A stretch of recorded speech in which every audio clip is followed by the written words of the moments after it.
இன்று அம்பலக்காரர்களுக்கு உணவு சமைப்பதையும் அந்த மேகநாதன் தான் மேற்பார்வை செய்து கொண்டிருக்கிறான் போலிருக்கிறது. இந்த விருந்தில் நாங்கள் கலந்து கொண்டு உணவருந்துவதா? நடக்கவே நடக்காது. அண்ணா, நான் சொல்வதை கேளுங்கள். வைரமுத்தா, நமது குலம் என்ன, நமக்குள்ள கௌரவம் என்ன? இப்படிப்பட்டவர்களை எல்லாம் சமமாக இணைத்துக் கொண்டு எல்லாவற்றையும் செய்து கொண்டிருக்கும் பாகனேரி விருந்தில் கலந்து கொண்டால் நமக்கு தாரடா களங்கம். ஐயோ, இன்று நாம் நினைத்தது நடக்காது போலிருக்கிறதே. பட்டமங்கலத்தாரே, நீங்கள் என்னை விட வயதில் பெரியவர், நானோ இளைஞன். அதனால் எடுத்தோம் கவிழ்த்தோம் என்று எதுவும் பேசிவிடாதீர்கள். நாம் அனைவருமே ஆண்டவனை நம்புகிறோம். அவனுடைய படைப்புதான் மனித இனம் என்று பறைசாற்றிக் கொள்கிறோம். அந்த படைப்பில் உயர்வு தாழ்வுகளை பிரித்து வைத்து வகுப்புகளாக மாற்றி ஒருவன் தொழுவதற்கு உரியவன், இன்னொருவன் தொடுவதற்கே தகுதியற்றவன் என்றெல்லாம் கோட்பாடுகளை கடைபிடிப்பது நியாயம்தானா? காலம் காலமாக நமது முன்னோர்கள் கடைபிடித்து வந்த நெறிகளை நான் மதிக்கிறேன். இதில் நியாயம் அநியாயம் பற்றி வாதாட எனக்கு நேரமில்லை. வல்லத்தரையா,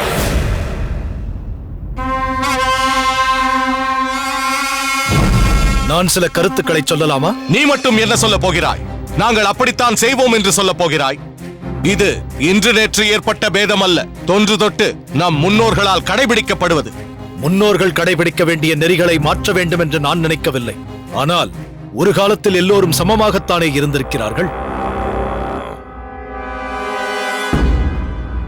இடையில் சிலர் அவரவர் சுயநலத்துக்காக ஜாதி, மதம், குலம், கோத்திரம் என்று பிரித்துக் கொண்டிருக்கிறார்கள். அவ்வளவுதான்.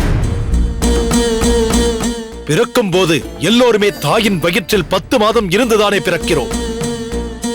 எல்லோருடைய உடம்பிலும் ஒரே மாதிரியான ரத்தம் தானே ஓடுகிறது. இதையெல்லாம் விவாதிக்க நான் தயாராக இல்லை. எனக்கு உங்கள் விருந்திற்கு வர விருப்பம் இல்லை. அம்பலம், எனக்காக அம்பலக்காரர்களுக்குள் சண்டை வேண்டாம். திருவிழா முடியும் வரை நான் விலகியே இருக்கிறேன். இல்லை மேகநாதா, இது உன்னுடைய பிரச்சனை மட்டுமல்ல, ஒட்டுமொத்த பிற்படுத்தப்பட்ட மக்களின் பிரச்சனை. இதற்கு ஒரு தீர்வு நான் சொல்லியே ஆக வேண்டும். வல்லத்தரையா, மேகநாதனை பற்றி எல்லோருக்கும் தெரியும். மேகநாதன் எங்கள் வீட்டில் சமத்துவமாக, நட்புறவாக, எங்கள் உடன்பிறப்பு போல் நடத்தப்படுகிறான்.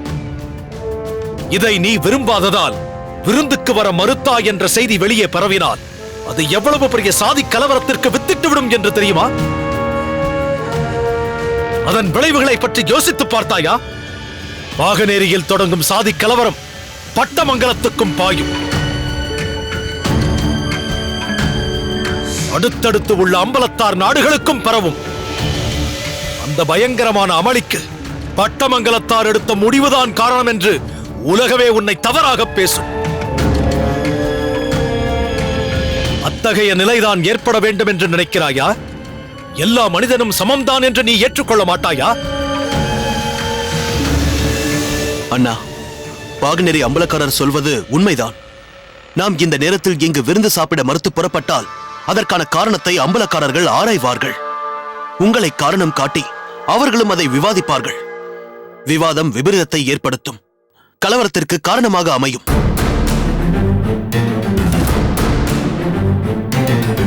நீங்கள் எல்லா நூல்களையும் கற்றவர், உலக ஞானங்களை பெற்றவர், திருக்குறளில் மிகுந்த ஈடுபாடு கொண்டவர். அதிலுள்ள பிறப்புக்கும் எல்லா உயிர்க்கும் சிறப்பொவ்வா செய்தொழில் வேற்றுமையான் என்ற குறளுக்கு பிறப்பினால் எல்லோரும் சமமானவர்களே, செய்யும் தொழிற்கேற்ப அவரவர்களுக்குரிய சிறப்புகள் மாறுபடுகின்றன என்று தாங்கள் தான் எனக்கு பொருள் கூறினீர்கள்.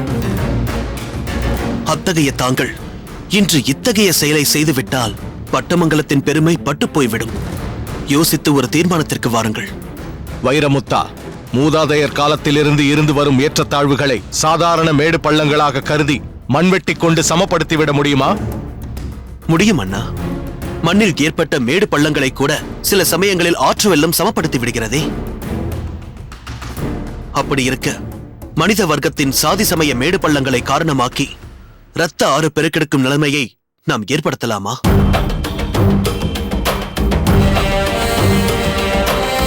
ஆமாம் வல்லத்தரையா, வைரமுத்தன் சொல்வதுதான் நியாயம் என்று எனக்கு படுகிறது. இன்று ஒரு நாள் அனுசரித்துக் கொள். சரி சரி, உங்கள் விருப்பப்படியே செய்யுங்கள்.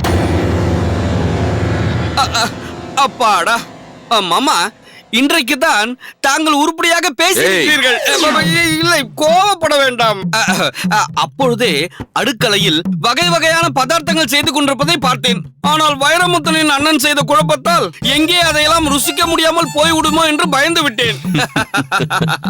ஆனால் உங்களது அற்புதமான அறிவுரை என் பயத்தை தெளிய வைத்து விட்டது. எப்பொழுதும் இதே போல் நல்ல ஆலோசனை தாங்கள் அவருக்கு வழங்கிவிட்டால் பட்டமங்கலமும் உருப்படும், தாங்களும் உருப்படுவீர்கள். இல்லை இல்லை, நான் உருப்படுவேன் என்று சொல்ல வந்தேன். மாமா, எங்கே போகிறீர்கள்? இன்னும் பந்தி பரிமாறவில்லை. சரியாக சொன்னேனா? வைரமுத்தா, உன் பேச்சு என்னை சிலிர்க்க வைத்து விட்டது. நாங்கள் என்ன சொல்லியிருந்தாலும் உன் அண்ணன் கேட்டிருக்க மாட்டார். ஆனால் உன் பேச்சு அவரை மாற்றிவிட்டது. இந்த நன்றியை நான் என்றும் மறக்க மாட்டேன். நீ எங்கள் குடும்பத்தில் ஒருவனாகிவிட்டாய்.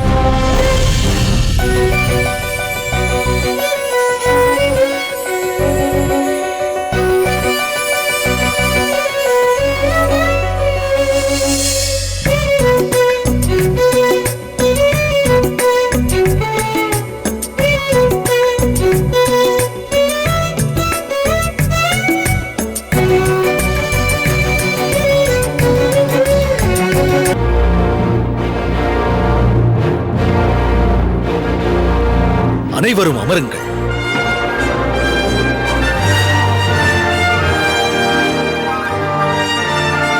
பரிமாறலாமா? சீக்கிரம் பரிமாற சொல்லுங்கள். பசி வயிற்றை கிள்ளுகிறது. அறிவழகா, உறங்கா புலியார் எங்கே காணவில்லை? அவர் ஒருவேளை சமையற்கட்டிலேயே சாப்பிட்டு விட்டு உறங்கி இருப்பார்.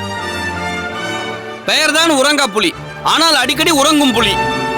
சரி சரி, பரிமாற சொல்லுங்கள். இல்லை அறிவழகா, அது அவரை அவமதிப்பது போல் ஆகிவிடும். அதப்பா, அவரை அழைத்து வா. இல்லை வாளுக்கு வேலி, உறங்காப்புலி சற்று தாமதமாக உண்பதாக என்னிடம் சொன்னார். ஆகையால் நீங்கள் வருந்த தேவையில்லை, தாராளமாக பரிமாறலாம். பட்டமங்கலத்தார் எதுவும் பேசாமல் அமைதியாக இருக்கிறாரே. சாப்பிடும்போது பேசுவது எனக்கு பிடிக்காது.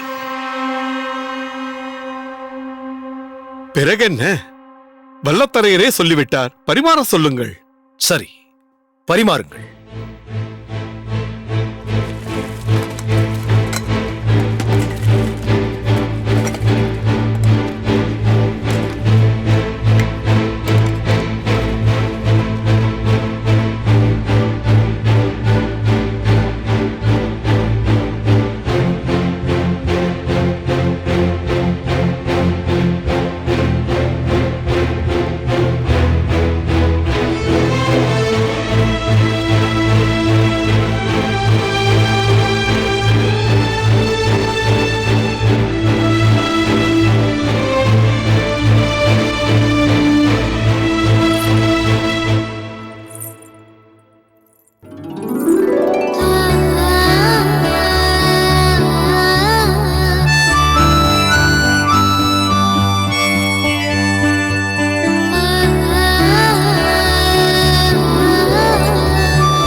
வாமா கல்யாணி, இது என்ன?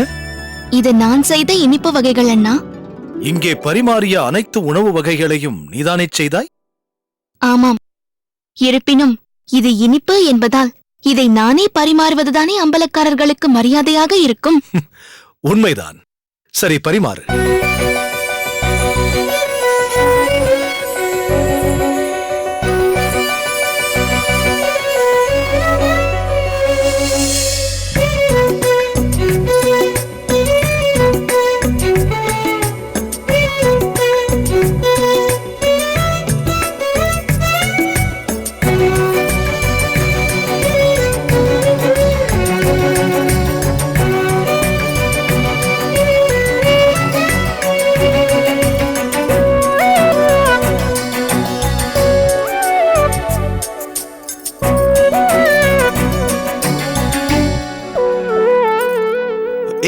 கல்யாணி, போதும்.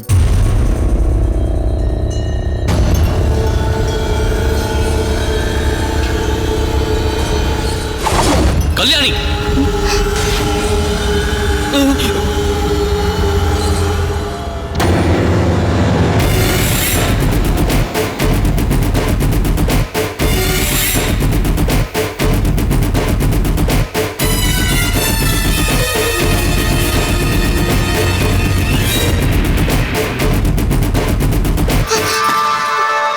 உன் நினைவை நீ எங்கே வைத்துக் கொண்டிருக்கிறாய்? அதப்பா, உன் தங்கையின் மீது எந்த தவறும் இல்லை. தவறு என்னுடையதுதான். போதும் என்று வார்த்தையால் சொல்லி தடுக்காமல் என்னையும் அறியாமல் கையை பிடித்து விட்டேன். ஆனால் நான் வேண்டுமென்று... போதும், நிறுத்து. இளம் பெண்ணிடம் மத்துமீறி நடந்து கொண்டதற்கு நீ தரும் விளக்க உரையா இது? கல்யாணி, அவன் உன் கையை தொட்ட மறு கணமே அவன் கன்னத்தில் அறை விட்டிருந்தால் பாகநேரி அம்பலக்காரர்களின் தங்கை நெருப்பு என்ற பெருமை கிடைத்திருக்கும். உன்னை தொட்ட பட்டமங்கலத்தானின் கைகளை என் வாளுக்கு இரையாக்கி இருப்பேன்.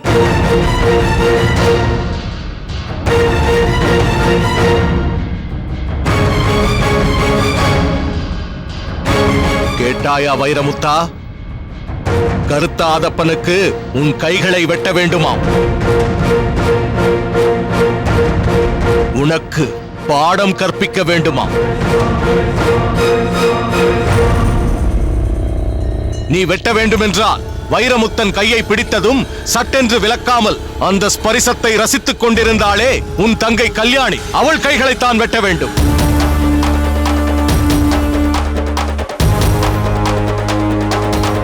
பார்த்தாயா கல்யாணி, கடலினும் பரந்த அளவிற்கு அன்பு செலுத்தும் உன் அண்ணன்களுக்கு உன்னால் இப்படி ஒரு அவமானம், நமது வம்சத்திலேயே இல்லாத கேவலம். பண்பாட்டின் விளைநிலங்களாக விளங்கும் நமது இனத்தாரின் நாடுகள் எதிலுமே இல்லாத இழிவுக்கு எப்படியம்மா நீ வித்திட துணிந்தாய்? அதப்பா, ஒருவரிடம் வார்த்தையை கொட்டுவது மிகவும் எளிதான காரியம். ஆனால் கொட்டிய வார்த்தைகளை திரும்பப் பெறுவது அவ்வளவு எளிதான காரியம் அல்ல. மற்றவர்களைப் போல் உன் தங்கையை பற்றி புரிந்து கொள்ளாமல் அவசரப்பட்டு வார்த்தைகளை விடாதே. ஒரு சிறிய விஷயத்தை நீயும் வல்லத்தரையனும் சேர்ந்து கொண்டு பெரிதாக்கிக் கொண்டே போகிறீர்கள். எதை சின்ன விஷயம் என்று சொல்கிறாய்? விருந்தினர்கள் என்றும் பாராமல், வட்டமங்கலத்தின் அம்பலக்காரன் வல்லத்தரையனின் தம்பி என்றும் யோசிக்காமல் வைரமுத்தனின் கையை வெட்டி எறிவேன் என்று சொல்கிறானே உன் தம்பி, அதை சின்ன விஷயம் என்று சொல்கிறாயா? தங்கையின் கரத்தை ஒரு ஆண்மகன் பிடித்தால் எந்த அண்ணனுக்குத்தான் கோபம் வராது? தம்பியின் கரத்தை வெட்டி எறிவேன் என்று ஒருவன் சொன்னால் எந்த அண்ணனுக்குத்தான் கோபம் வராது? உங்கள் கோபம் என்னை என்ன செய்துவிடும்? உங்களால் என்னை என்ன செய்துவிட முடியும்?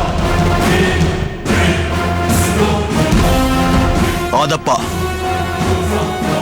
எதற்கும் ஒரு எல்லை உண்டு. நான் உன் மீதும் உன் அண்ணன் மீதும் மதிப்பும் மரியாதையும் வைத்திருக்கிறேன். அதனால்தான் நீ பேசுவதை பொறுமையோடு கேட்டுக் கொண்டிருக்கிறேன். என் அண்ணன் உன்னை விட வயதில் மூத்தவர். அதற்காகவாவது அவருக்கு நீ மரியாதை கொடுக்க வேண்டும். மரியாதையை பற்றி நீ பேசுகிறாயா?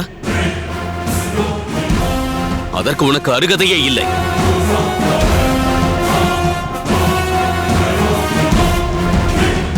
இத்தனை பேர் முன்னிலையில் என் தங்கையின் கரத்தை பற்றி இழுத்தாயே, இதுதான் முறையா? இதை பார்த்துக் கொண்டிருக்கும் மற்ற அம்பலக்காரர்கள் என்ன நினைப்பார்கள்? ஏதோ உனக்கும் என் தங்கைக்கும் காதல் இருப்பதாக அல்லவா நினைப்பார்கள்? நினைப்பதென்ன, அதுதான் உண்மை.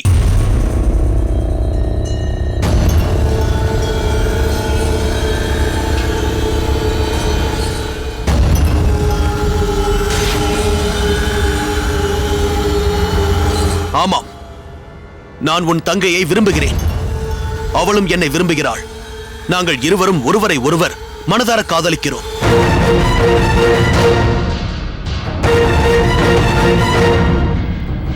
இந்த விழாவும் விருந்தும் நடைபெறுவதற்கு முன்பே நாங்கள் இருவரும் சந்தித்து விட்டோம். அப்போதே எங்கள் காதலை ஒருவருக்கொருவர் பகிர்ந்து கொண்டோம். அதை உறுதிப்படுத்துவதற்காகத்தான் இந்த விழாவே. போதுமா?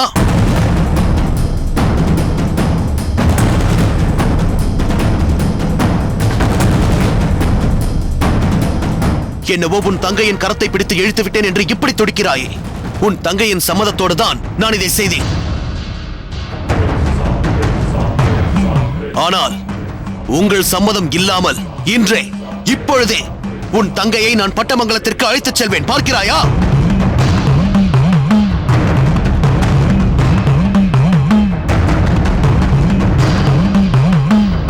அவ்வளவு துணிச்சலா உனக்கு? நீ சரியான ஆண் மகனாக இருந்தால் என் தங்கையை அழைத்துச் செல், பார்க்கலாம். அண்ணா, இந்த கல்யாணியை நான் நம் வீட்டிற்கு அழைத்துச் செல்கிறேன். இவளை எனக்கு மனைவியாகவோ அல்லது நம் வீட்டிற்கு மருமகளாக்குவதற்காகவோ அல்ல, பட்டமங்கலத்தின் மானத்தை காப்பாற்றுவதற்காக. பாகநேரி அம்பலக்காரர்களின் தங்கையை அவர்கள் கண் முன்னாலேயே பட்டமங்கலத்து அம்பலக்காரரின் தம்பி வைரமுத்தன் இழுத்துச் சென்று விட்டான் என்று ஊரே இவர்களை கேவலமாக பேசட்டும்.